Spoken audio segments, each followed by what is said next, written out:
L'Église doit être encore d'actualité, même si on est en 2025, même s'il y a ChatGPT, même s'il y a Instagram, même s'il y a TikTok, même si je peux m'édifier à la maison à travers YouTube, à travers les cultes. Rappelez-vous toujours que si vous pouvez regarder des cultes en ligne, c'est parce que des personnes ont choisi de venir à l'église. En réalité, vous pouvez consommer les cultes à la maison parce qu'il y a des personnes qui se déplacent pour que vous puissiez faire des directs. Est-ce que je parle à quelqu'un? Je ne peux pas faire de culte en ligne s'il n'y a pas un pasteur qui prêche derrière une caméra. Je ne peux pas faire un culte en ligne s'il n'y a pas, comme devant moi, des frères ou des sœurs qui sont en train de prendre des photos ou de filmer. Donc en réalité, cette mentalité un peu de moi, voilà, je suis plus de l'église locale, je suis du corps de Christ, est une pensée égoïste. Parce que pour être du corps et ne plus appartenir à une église, il faut que des personnes appartiennent à des églises. Est-ce que ça va pour tout le monde? Alors lorsque tu entends une personne te dire ouais non moi je suis du corps, c'est-à-dire on a des termes dans notre génération. Non moi je suis plus l'église locale, moi je suis du corps. Quand vous entendez ça, dites-lui mais tu es du corps pourquoi? Parce que d'autres sont de l'église locale. Tu es du corps pour quelle raison? Parce que d'autres payent le prix pour venir chaque matin pour pouvoir rendre un ministère et diffuser ça par internet. En réalité, on ne peut pas en tant qu'enfant de Dieu se passer de l'église locale. Alors j'ai juste envie de dire une chose pour clôturer sur ce thème en ce qui concerne les blessures et dire à une personne tu as été blessé, c'est une certitude, je l'étais aussi, c'est des choses qui peuvent nous arriver. Rappelez-vous ce que Jésus a dit, il est impossible que le scandale n'arrive pas, impossible. Je le répète, Jésus ne parlait pas comme un fataliste. Ce n'est pas une prophétie négative qu'il est en train d'annoncer comme pour nous effrayer, mais il veut simplement nous avertir. Alors lorsque vous lisez les Saintes Écritures, les amis, lorsque vous lisez la parole de Dieu, en réalité TikTok ne vous informe plus, parce que Christ le fait déjà à travers les Saintes Écritures. Alors je suis obligé de vous laisser partir avec cette pensée en vous disant de manière simple, lisez votre Bible avant d'ouvrir votre téléphone. Lisez votre Bible et vous verrez qu'à un moment donné... Merci. Ça va, ça va, c'est bon, ça va. Mais vous aimez me rajouter du temps, c'est pas possible. On acclame le Seigneur. J'aime trop. Alors, j'aimerais qu'on acclame le Seigneur pour cette église. Est-ce qu'on peut acclamer très fort le Seigneur pour cette église?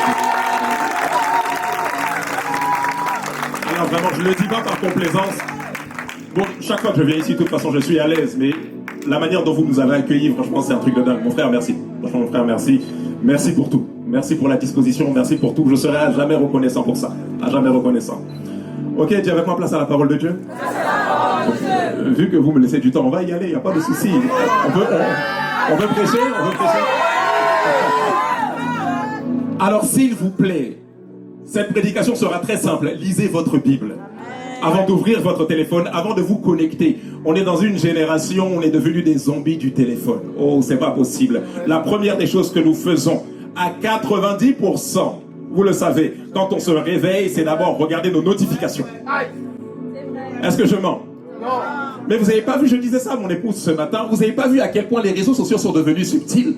Alors au départ, c'était quoi? Les seules publications que je pouvais voir, c'était uniquement des personnes à qui je me suis abonné. Mais aujourd'hui, on me suggère tout et n'importe quoi. C'est-à-dire TikTok a même créé une rubrique, je vous avoue, je ne suis pas trop au réseau, mais TikTok a créé une rubrique, c'est-à-dire pour toi. Non, mais comment tu sais que ça, c'est pour moi?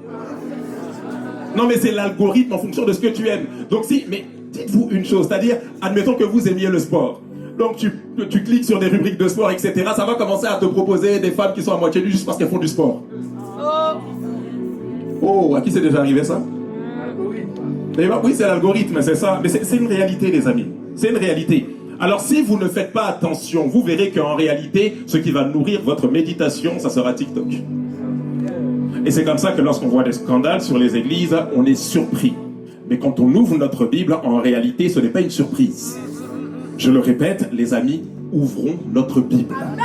Je le répète, avant d'ouvrir ce que tel compte a dit, ce que tel profil a dit, avant de suivre le dernier live qui va parler du dernier scandale du pasteur, renseignez-vous sur ce que Jésus dit en ce qui concerne les scandales.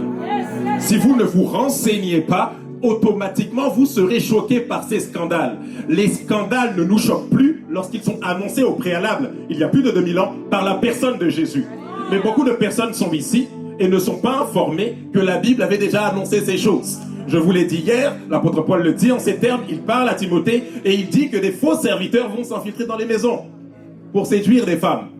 On n'est pas en 2025 ni en 2024, on n'est pas en 2026, non. On est des milliers d'années avant l'ère des réseaux sociaux. Mais il dit, il y a déjà des hommes qui font ça de son époque. Jésus reprend les termes de l'apôtre Paul avant d'être crucifié, avant d'être élevé, et il dit, dans les derniers temps, une foule de faux prophètes s'élèveront, séduiront beaucoup de gens, et parce que l'iniquité se sera accrue, l'amour du plus grand nombre se refroidira. C'est annoncé d'avance. En réalité, quand vous voyez de plus en plus de personnes dire « Je suis découragé, déçu par l'Église, pourquoi il y a trop de péchés, trop de faux ?» Jésus avait déjà annoncé ça. Alors on ne peut pas prendre ça comme un prétexte pour dire « À cause de ça, je suis déçu ». Non, c'est annoncé déjà par Jésus. Est-ce que ça va pour tout le monde? Alors dis avec moi, je ne fuis pas l'Église, je ne fuis pas l'Église. Non, je ne fuis pas l'Église. L'Église est quelque chose qui est là pour votre restauration. L'Église, c'est une atmosphère. Je le répète, l'Église est une atmosphère. Ce n'est pas juste se rendre dans un bâtiment. Est-ce que je parle à quelqu'un? L'Église consiste à créer une atmosphère de quoi, pasteur? De guérison, de restauration, de transformation. De quelle manière? À travers les enseignements. De quelle manière? À travers la communion fraternelle. De quelle manière? À travers le fait que je serve. En réalité, servir dans l'Église me forme pour la vie. Servir dans l'Église me forme pour le mariage. Pourquoi? Parce que j'apprends dans l'Église à aimer inconditionnellement. Il n'y a pas autant de péchés que dans l'Église. Et souvent les gens se posent la question, il y a trop de péchés dans l'Église, mais c'est normal, on est venu chercher la restauration. Dans vos églises, j'aime pas ça, les chants, elles ne font que pécher, tout le monde couche. Non, c'est normal, c'est ici. On est venu voir le médecin. Oh, Jésus le dit en ces termes, les gens en bonne santé n'ont pas besoin de médecin. Ce sont les malades qui en ont besoin. En réalité, je vais à l'hôpital uniquement parce que je sais que là-bas, je vais trouver la guérison. Alors lorsque je viens à l'église et je vois qu'il y a beaucoup de pécheurs, c'est normal, je ne m'inquiète pas, ils sont venus chercher la restauration. Les amis, avant de prêcher, je suis venu à l'église pour chercher ma restauration. Du reste, aujourd'hui encore, je dis Jésus, restaure-moi. Après plus de 14 ans de vie chrétienne, aujourd'hui encore, Seigneur, restaure-moi, restaure-moi. Je sais qu'au niveau de mon caractère, là, je vous ai expliqué mon témoignage, pas plus tard qu'hier. Seigneur, je vois que c'est vrai que je veux pardonner, mais je manque encore un peu d'amour en réalité. Parce que lorsque vous pardonnez véritablement avec l'amour du Seigneur, vous n'avez plus de méfiance vis-à-vis des personnes qui vous ont blessé. Mais combien de fois nous disons que nous avons pardonné, mais nous cultivons de la méfiance et nous appelons ça de la prudence? Non, mais en réalité, si je suis prudente, c'est parce que je ne veux pas que les personnes me reblessent de la même manière. Alors voici la pensée que le Seigneur a pour nous en cet après-midi. Posez-vous la question, si Jésus, lorsque vous venez confesser vos péchés, vous dit je vous pardonne, mais je suis méfiant quant à ta véritable repentance. En réalité, je te pardonne, mais en ce qui concerne la restauration de notre relation, j'attends d'abord que tu changes. Je vous assure, vous allez arrêter de demander pardon. Parce que vous aurez l'impression d'être en face d'une personne qui ne fait pas confiance. Et bien souvent, nous pardonnons, c'est une vérité, mais nous manquons encore d'amour. Moi, en tout cas, c'était mon cas. Et je disais, Seigneur, restaure-moi et accorde-moi la grâce d'apprendre à aimer comme toi. Oh, je vous assure, pour sortir des blessures liées à l'Église, on a besoin d'aimer comme Jésus. Parce que parfois, les hommes font vraiment mal. Parfois, les blessures font vraiment mal. Alors, c'est vite dit. Sois restauré, lève-toi, recommence à servir. Non, ça fait mal, ça blesse.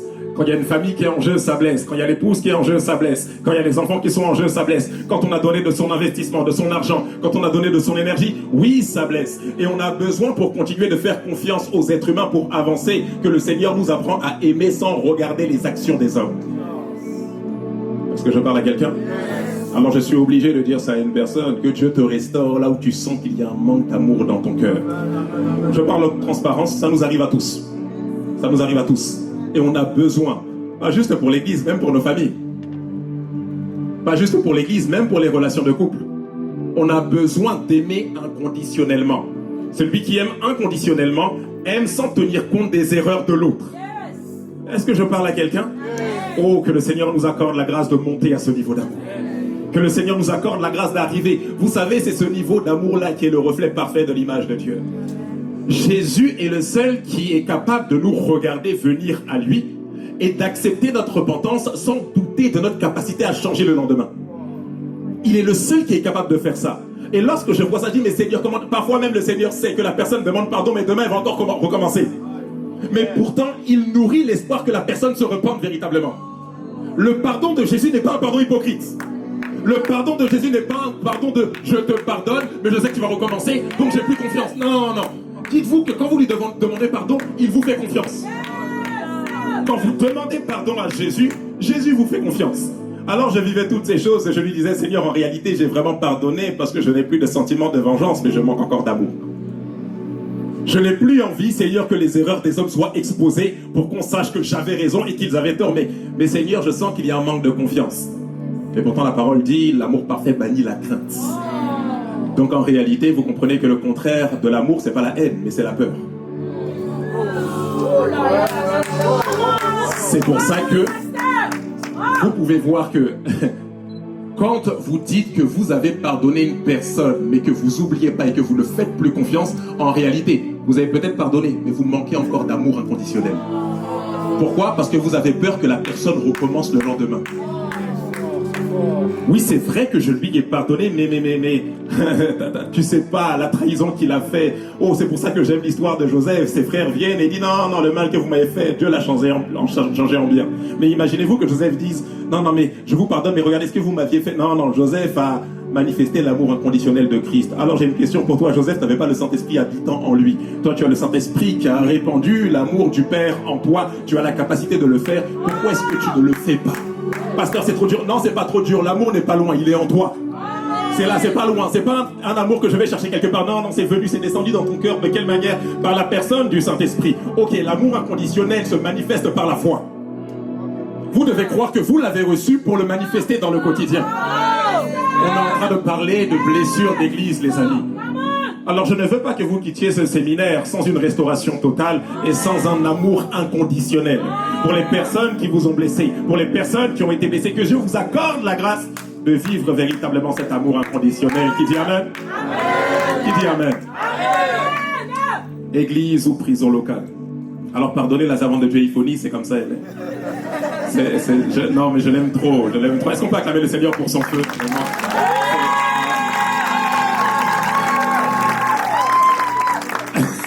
Non, moi, je l'ai dit hier, on a besoin de personnes comme ça. Moi, en tout cas, j'aime trop ça.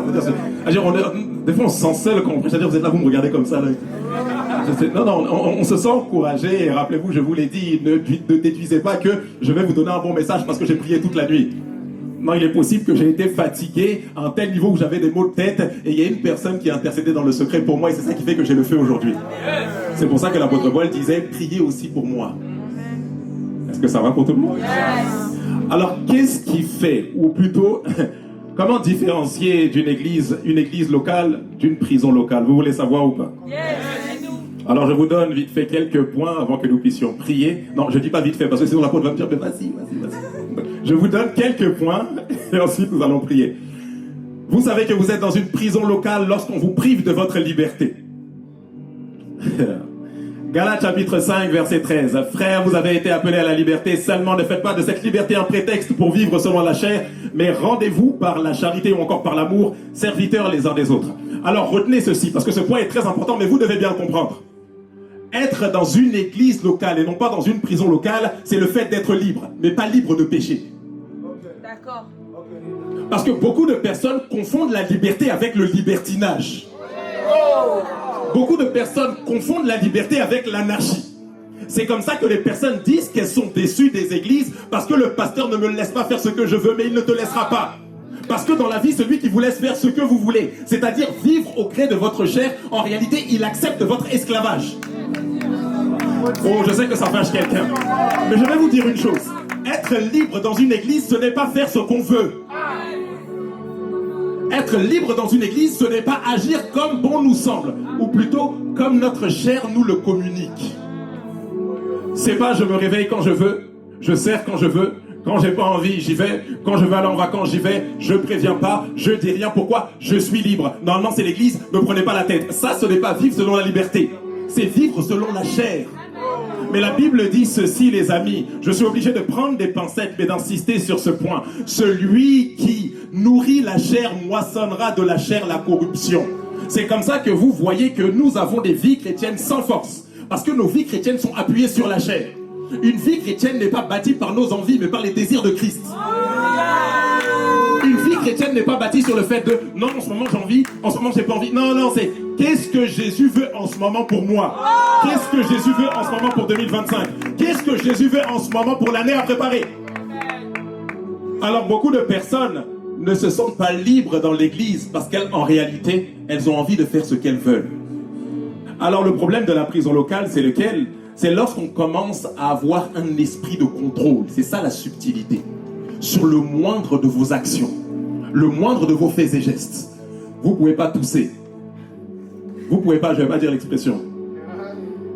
Vous ne pouvez pas, c'est-à-dire faire un pas sans que vous avertissiez pour le moindre pas. C'est-à-dire qu'il n'y a pas une forme de surveillance, parce qu'en réalité, l'évêque, c'est celui qui veille sur un troupeau. Il n'y a pas cet état d'esprit de veiller sur un troupeau comme pour protéger le troupeau, mais il y a comme un état d'esprit de... C'est comme si je veux être comme intrusif dans ta vie. C'est comme si je veux avoir, c'est-à-dire je veux tout savoir. Tu gagnes combien? Et en réalité, c'est-à-dire, mais tout ça là, tu peux donner combien? Tu peux donner encore plus et tout. Quand ça commence à frôler l'esprit de contrôle, il est possible, je le dis avec des pincettes, il est possible que vous soyez dans une prison locale. Est-ce que ça va pour tout le monde? Est-ce que ça va pour tout le monde? Est-ce que ça parle à quelqu'un? Vérité numéro 2, vous savez que vous êtes dans une prison locale lorsque préserver la réputation de l'église et du pasteur est devenu plus important que de protéger l'intégrité des personnes qui fréquentent l'église locale. Alors ici, c'est l'une des vérités qui m'a fait le plus de mal. Quand vous êtes confronté à des difficultés et vous savez que tout le monde sait que ce qui s'est passé, mais tout le monde se tait parce qu'on n'a pas envie que le pasteur soit exposé, c'est-à-dire on préfère que la personne qui n'est pas en tort, qui a raison, on préfère que elle, on la traite de rebelle. On préfère la traiter de non, c'est elle qui a voulu séduire, non, c'est lui qui a voulu faire ceci. Pourquoi? Juste pour... Non, c'est l'intégrité de papa quand même. Alors le verset qu'on prend pour appui, c'est lequel? Mais rappelez-vous, les fils de Noé, ils ont couvert la nudité du père. Mais en réalité, un père n'a pas à se mettre nu devant ses enfants. Il arrive à un niveau où nous devons continuer d'honorer les pères, n'est-ce pas? Qui est d'accord avec ça? Dis avec moi, nous devons honorer. Non, dis-le bien, dis nous devons honorer. Alors je ferme la parenthèse, mais je l'ouvre et puis je la referme tout de suite. Nous ne sommes pas dans un contexte ici, et je sais que je parle à des personnes qui servent Dieu, ou en tout cas si tu ne sers pas, tu dois servir Dieu. Dis avec moi, je dois servir Dieu. Alors dans notre génération, nous sommes dans une génération qui est favorable à la rébellion. Il faut faire très très attention à ça. C'est-à-dire on est dans un contexte où la connaissance a tellement évolué. Avec ChatGPT, toutes ces choses-là, il y a tellement d'informations disponibles aujourd'hui qu'on a l'impression qu'on n'a plus besoin de personne. Les amis, nous avons besoin de repères. Pourquoi est-ce que vous pensez qu'on organise cette conférence? Je vous l'ai dit, c'est pas juste pour faire une belle affiche, pour dire qu'on a fait CGR, X, MFD. Non, c'est pas pour ça. On est en train ici de poser les bases pour vous donner les repères. Pour que vous sachiez comment est-ce qu'on entend trop de choses sur l'église, sur les pasteurs. Quels repères on doit avoir par rapport à tout ça? Voici les repères aujourd'hui. Alors en réalité, nous avons besoin de personnes qui nous montrent quelle est la voie. Ce n'est pas parce que j'ai toutes les informations sur mon téléphone que je n'ai plus besoin de père pour m'indiquer quelle est la voie. Donc oui, nous devons honorer, mais parfois les pères doivent aussi reconnaître quand ils commettent des erreurs. Parfois les pères doivent aussi reconnaître que là, ce qui a été fait n'est pas forcément quelque chose de bon. Sans ça, on aura sans cesse l'impression que, mais en réalité, le seul qui a la légitimité devant Dieu, c'est celui qui tient un micro devant moi. En réalité, quand lui, il faute, on doit tout de suite couvrir, même quand il faute vis-à-vis de moi, et même quand la faute est grave. C'est-à-dire qu'on a le droit de rien lui dire, mais en ce qui concerne moi, tout le monde se tait. Les amis se taisent, ceux qui m'appellent frères et sœurs se taisent, ceux qui m'appelaient frères en Christ, ceux qui m'appelaient amis, ceux qui m'appelaient même serviteurs dans l'église, font comme si rien ne s'était passé. Lorsque vous êtes confronté à ça, il est possible subtilement que l'église dans laquelle vous êtes a peut-être basculé dans une prison locale. Dis avec moi, sortons des prisons locales. Sortons des prisons locales. Qui dit amen à ça? Amen. Vérité numéro 3. Vous savez que vous êtes dans une prison locale lorsque ce que dit le pasteur a plus d'autorité que ce que dit la Bible. Galates chapitre 3, verset 1, Galates chapitre 1, verset 6, jusqu'au verset 10. Je m'étonne que vous vous détourniez si promptement de celui qui vous a appelé par la grâce de Christ pour passer à un autre évangile. Dis avec moi, il n'y a pas d'autre évangile. Dis avec moi, il n'y a pas d'autre évangile. Non pas qu'il y ait un autre évangile, mais il y a des gens qui vous troublent et qui veulent renverser l'évangile de Christ, mais quand un ange du ciel annoncerait un autre évangile que celui-ci, que celui que nous vous avons prêché, qu'il soit anathème, c'est-à-dire littéralement maudit. Les amis, c'est simple. Votre foi ne dépend pas uniquement de la foi d'un homme de Dieu. Votre foi ne dépend pas uniquement de ce qu'un homme de Dieu dit. Oh, qui dit amen à ça? Amen. Je vous l'ai dit hier, je le répète, votre foi est en danger si elle est uniquement rattachée à ce que Daddy dit. C'est comme ça que subtilement, vous commencez à dépendre de la parole de l'homme de Dieu, mais il est possible que Dieu vous parle personnellement aussi. Je le répète, Dieu peut aussi vous parler. Mais pasteur, on m'a souvent dit que non, la Bible dit dans les derniers temps, je répandrai mon esprit sur toute chair, sur toute chair, sur toute chair. Vos fils et vos filles prophétiseront. Mais pour prophétiser, qu'est-ce qu'il faut? Il faut que j'ai reçu une parole de Dieu. Donc il est possible que le Saint-Esprit me communique, surtout en ce qui concerne ma vie. Rappelez-vous, nous sommes dans l'ère de la nouvelle alliance. Et nous avons tous une relation individuelle avec Dieu. N'attendez pas systématiquement que l'homme de Dieu vous donne des directions en ce qui concerne votre propre vie. On n'est plus dans le contexte où on attend des consultations. Est-ce que je parle à quelqu'un? On est dans le contexte où, dans mon intimité avec Dieu, le Seigneur m'oriente, me dirige, selon qu'il est écrit, je t'orienterai, je te conseillerai, j'aurai le regard sur toi et je te montrerai la voie que tu dois suivre. Dis avec moi, Jésus, dirige-moi. Vérité numéro 4, vous savez que vous êtes dans une prison locale lorsque certaines pratiques, et nous l'avons dit tout à l'heure, dans l'église semblent douteuses ou anti-bibliques, mais que vous vous taisez pour éviter d'être marginalisé.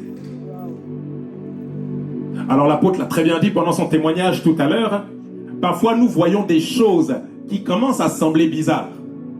Mais comme nous avons tellement peur en disant mais qu'est-ce que Daddy va dire? Qu'est-ce que si j'en parle, qu'est-ce qui va se passer? Et il a dit, et j'insiste sur ces points, en réalité un bon père est un père qui est accessible.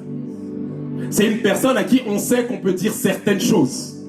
On sait qu'on peut lui parler. Si vous êtes dans une église locale où vous ne pouvez pas parler, c'est-à-dire vous avez le sentiment que tout ce que vous allez demander, juste questionner, avec respect, avec humilité, tout ce que vous allez dire va être pris comme si vous étiez des rebelles, alors il est possible que subtilement, la prison locale se soit glissée dans l'église locale. Qui dit amen à ça? Amen. Qui dit amen à ça? Amen. Qui dit amen à ça? Amen. Acclame très fort Jésus. Vérité numéro 5, vous savez que vous êtes dans une prison locale lorsque vous ne venez plus pour votre croissance spirituelle, mais uniquement parce que votre pasteur ou vos responsables vous disent que vous avez un poste à tenir. Vous ne venez pas d'abord à l'église pour servir dans un département, mais vous venez d'abord à l'église parce que Jésus vous a sauvé. Quand le fait de venir à l'église locale juste parce que vous avez un poste à tenir ne contribue plus à votre restauration, ne contribue plus à votre croissance spirituelle, il commence à y avoir un problème. Alors deux possibilités, soit vous faites face à une pression dans l'église, ou soit c'est vous qui avez commencé à développer des mauvaises habitudes dans l'église. On ne vient pas à l'église parce qu'on est serviteur d'abord, mais on vient à l'église parce qu'on est enfant de Dieu. On ne vient pas à l'église parce que c'est moi qui dois modérer, parce que c'est moi qui dois prêcher, parce que c'est moi qui dois servir ou filmer. Mais on vient d'abord à l'église parce que j'ai besoin continuellement du salut en Christ. Alléluia. Je le répète, vous avez besoin, que vous soyez MDA, que vous soyez pasteur. Oh les amis, j'ai besoin tous les jours du salut en Christ. Tous les jours, j'ai besoin que l'œuvre de la croix parle dans ma vie. La première des choses qui prime dans ma vie, c'est ma relation avec lui, Alors s'il vous plaît, n'oubliez jamais, quelles que soient les multiples activités que vous faites dans l'église, n'oubliez jamais que ce qui vous fait grandir, ce n'est pas ce que vous faites dans l'église d'abord, mais c'est le fait que Christ vous ait sauvé. Et que continuellement vous construisez cette relation dans l'intimité et que vous laissez le Seigneur vous faire grandir, vous guérir, vous restaurer pas à pas. Alors ici, j'ai une parole pour une personne. S'il te plaît, solidifie ta relation avec Dieu. Il est possible parfois que nous ne soyons pas dans une prison locale, non pas du tout. Qu'on soit dans une véritable église et qu'on ait commencé subtilement à porter le costume du service. Et le pasteur ne le sait pas parce que le pasteur ne voit pas tout. Le pasteur ne le sait pas parce que le pasteur n'est pas omniscient ni omniprésent. Mais il est possible que moi j'ai commencé à porter le masque. Et je viens à l'église par habitude, mais en réalité, dans le secret, je prends mon service par habitude, mais dans le secret, j'ai des luttes, j'ai des combats, dans le secret, je ne médite même pas. En réalité, ici, on peut même faire semblant, je viens devant, je saute, je crie, mais à la maison, je sais que je ne le fais pas. C'est-à-dire, à la maison, je ne suis même pas à l'aise avec la présence de Dieu. Sur une semaine, je peux ne jamais prier de toute la semaine, jusqu'à prendre mon service le dimanche.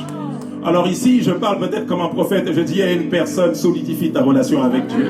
Solidifie. Alors beaucoup de personnes se disent, mais ça fait trop longtemps que j'ai parlé avec lui, est-ce que Dieu va accepter que je lui parle? La Bible dit, approchez-vous du trône de la grâce avec assurance, avec assurance, avec assurance, avec assurance. Ayez l'assurance que lorsque vous vous approchez de lui, Dieu ne regarde pas à vos fautes, Dieu ne regarde pas au fait que ça fait 1 mois, 2 mois, 3 mois que vous n'avez pas prié, que vous n'avez pas jeûné, que vous n'avez pas médité. Non, non, approchez-vous du trône de la grâce avec assurance. Je dis Amen. Amen. Vérité numéro 6. Vous savez que vous êtes dans une prison locale lorsque quitter l'assemblée est devenu plus difficile que de quitter un gang.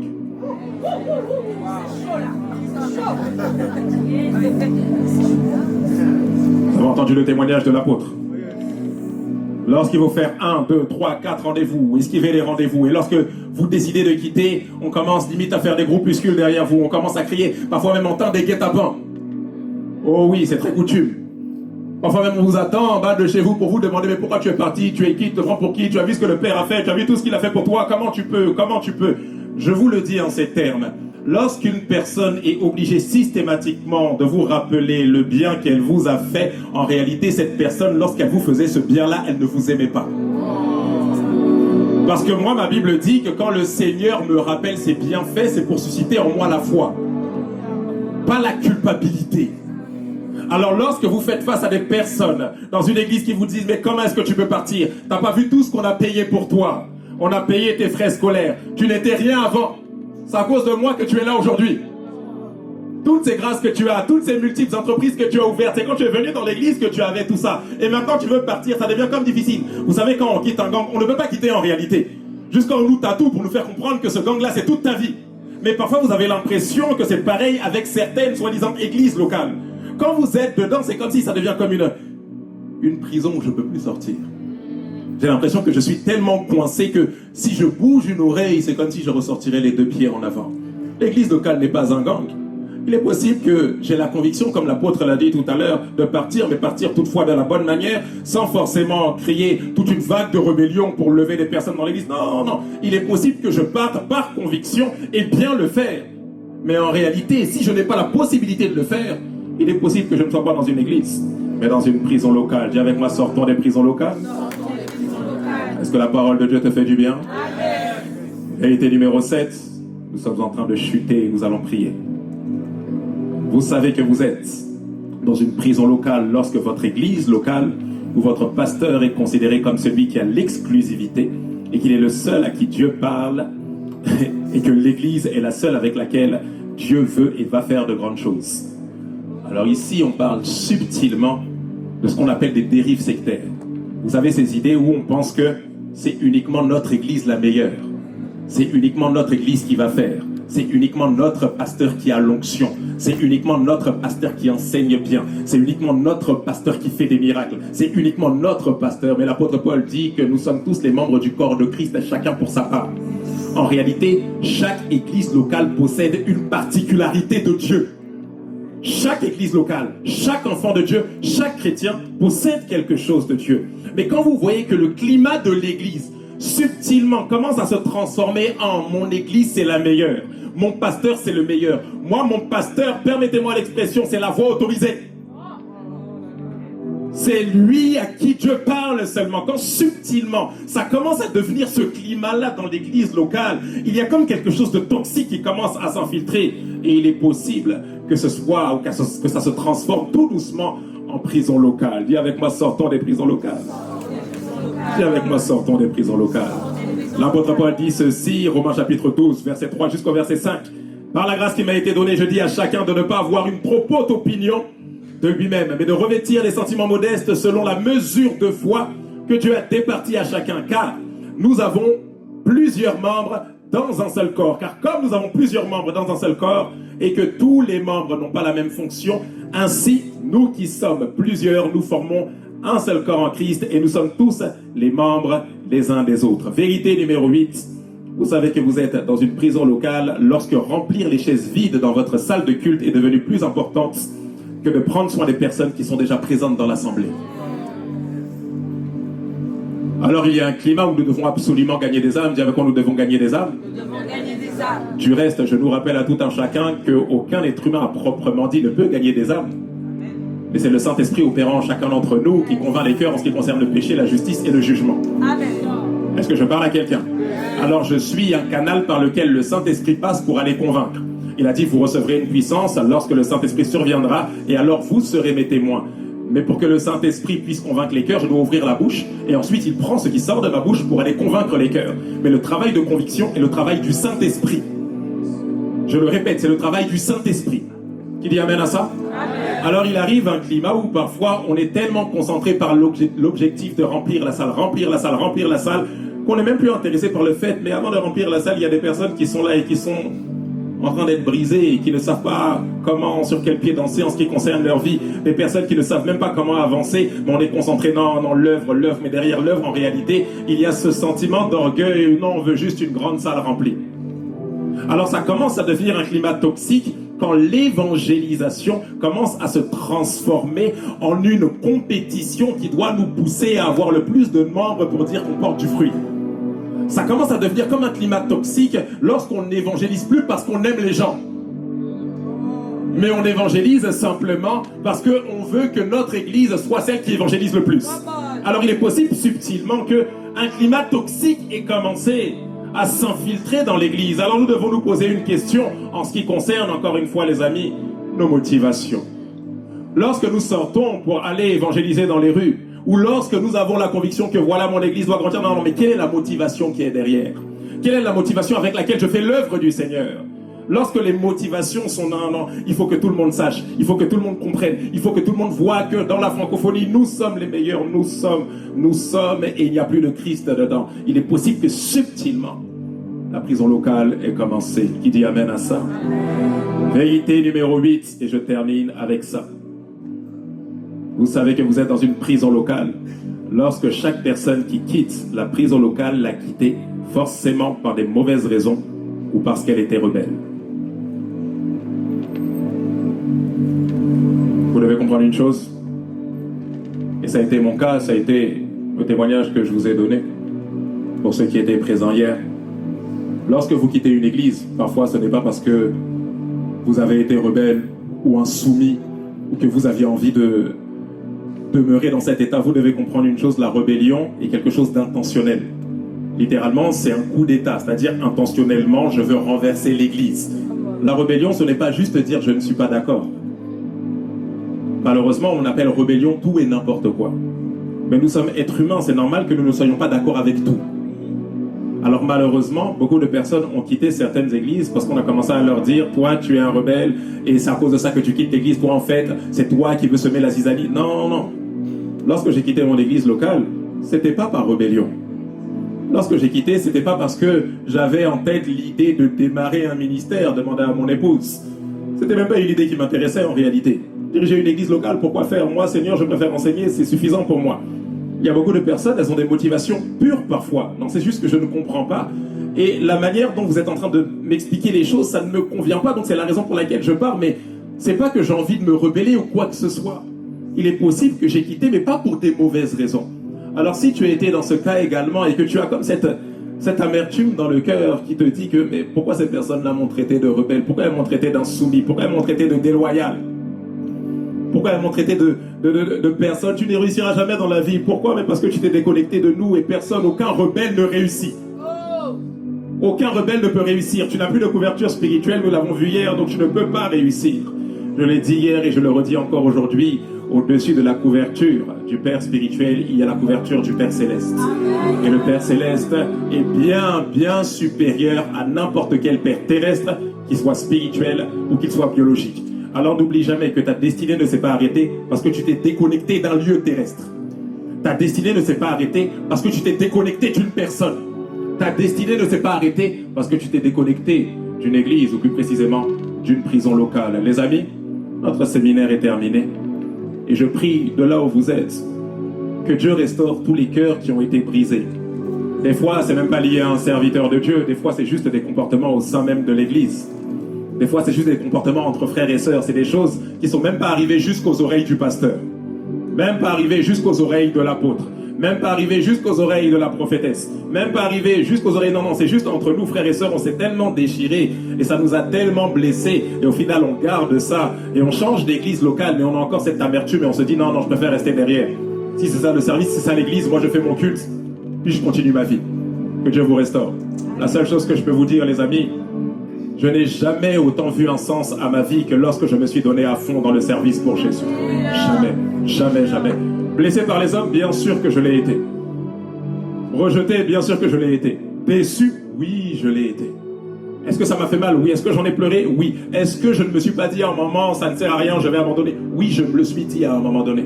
Est-ce que je me suis pas dit, avec mon épouse, non, on va profiter avec nos enfants? Oui, je me le suis dit aussi.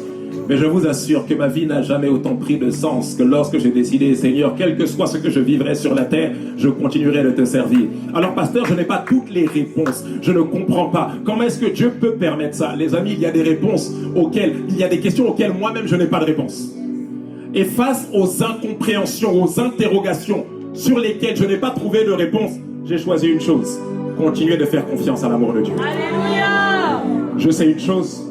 Même si ce que je fais, ou ce que je vis plutôt, me fait mal, ça ne sera jamais pour moi un motif de remettre en question l'amour que Dieu ou que Jésus a vis-à-vis de moi.